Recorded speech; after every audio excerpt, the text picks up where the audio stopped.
a bird's eye view of what Jesus was doing in a single day.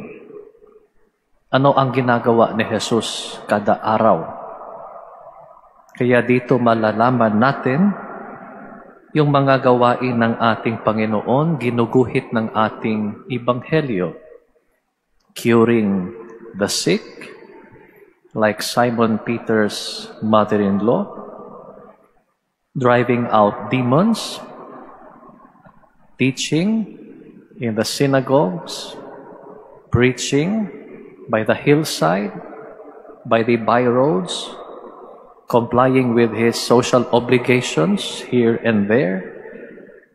In the version of today's event in scriptures, according to Mark's Gospel, there Mark will comment that the whole town of Capernaum was at the door of the house where Jesus was. Ang buong bayan nagkatipon mismo, doon sa pintuan ng tahanan kung saan ang ating Panginoon nakatira.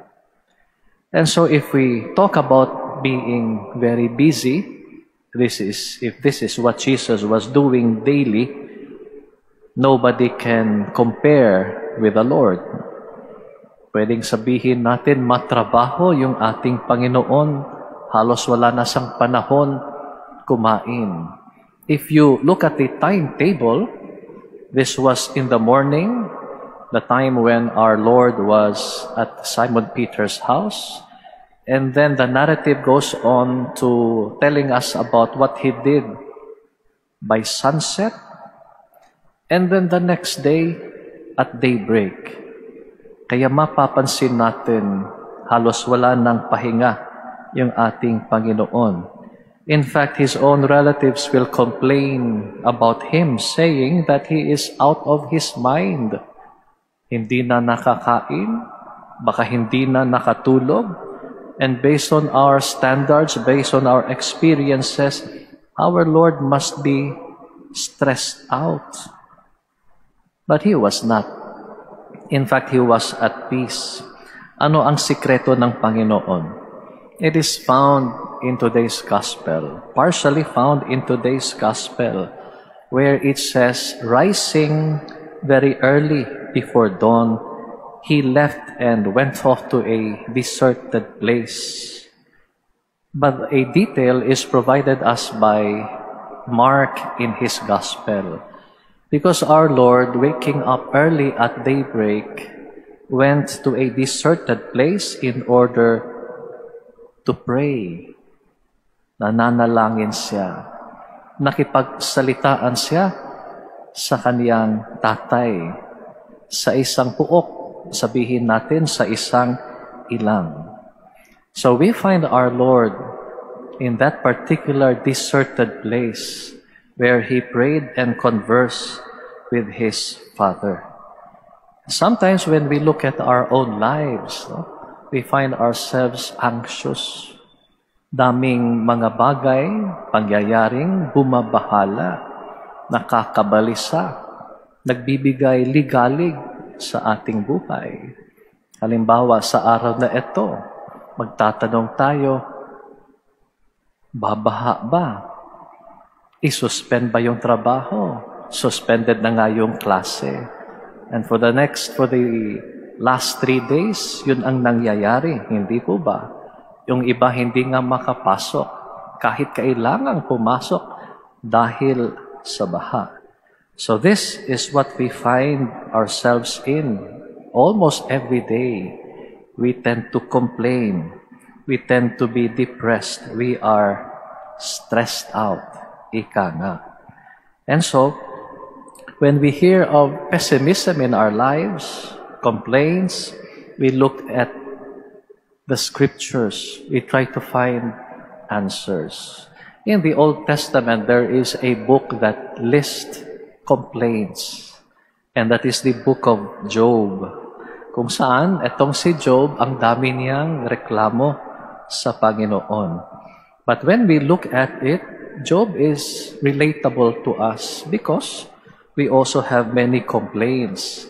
And some of our complaints are a sign of our honesty and depth of our relationship with God. And since God has given us this freedom, it would be foolish for us not to embrace it. Kung tayo may reklamo, sabihin natin, banggitin po natin. So if you look at your life and find there is only happiness, there is joy, yung ating kalusugan, maganda, yung ating mag-anak, matatag, yung ating mga relasyon, nagbibigay buhay sa atin, di magpasalamat tayo sa Panginoon. Itaas siguro natin yung ating mga kamay, and then we would shout out, praise the Lord, God is so good. Di po ba? But if you know there is anger, there is anxiety in your life, if you are carrying a hurt that you cannot find a way to put it down, if you have doubts about life, if you have fear about your future, if there is in your heart an emptiness about the future, emptiness that you are afraid to express even to yourself, don't hold it in. Don't hold it in. Don't be ceremonial. Don't stand on ceremony. Do not be polite. Ibig sabihin, lahat ng mga reklamo natin, hinaing, lahat ng ating mga ligalig, mga suliranin sa buhay, dalhin ho natin yan sa Diyos. Let's bring our pleadings. Let's bring our request to the Lord. We give Him our anger. We give Him our hurt. We bring to Him our anxiety, our doubts, our emptiness. And we say who we really are, what we really think, what we really need, how we really feel. Because I can assure you that whatever we say, God will not be surprised. He will not be offended. For whatever we can dish out at God, God is big enough to handle.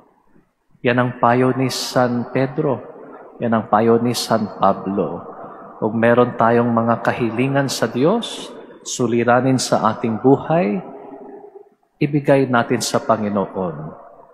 At ating ilagay doon sa Kanyang paanan so that He can give us providence, provide us with providence, and in that way, we would be helped.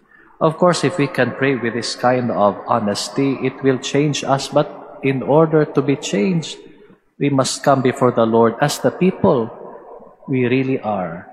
When we give to God our anger, God will heal us. When we give to God our doubts and emptiness, He will fill them. And when we complain to the Lord that we are desperate and without hope, we can always unlock the door for healing. Baunin natin yung sinabi ng ating Panginoon sa isa pang eksena sa Ebanghelyo. Ang sabi niya, "Come to me, all you who labor and find life burdensome, and I will give you rest. I will give you refreshment. For my yoke is easy, my burden is light."